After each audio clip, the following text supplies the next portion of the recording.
چې دا اختر دا شپه او دا څومره شپې چې دي دا مبارکې شپې دي نو دا خو عبادات دي.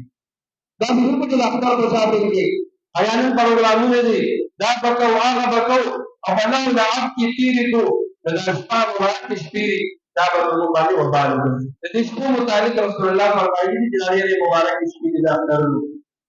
یا رسول الله صلی الله علیه وسلم دا اختر ورځ څومره مبارکه ده.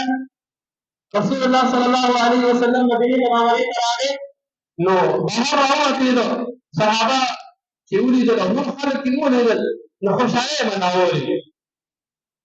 نو رسول الله صلی الله علیه وسلم صحابه ټول تعصب کوي.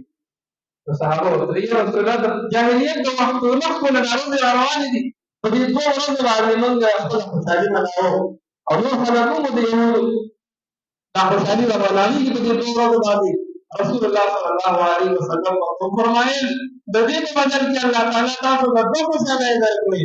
یوه د وړوکي اختر ورځ درکړله او بلې د لوی اختر ورځ درکړله چې تاسو خپلې خوشحالۍ په دې دوه ورځو نو یو خو دا د اختر ورځې زموږ لپاره د خوشحالۍ ورځې دي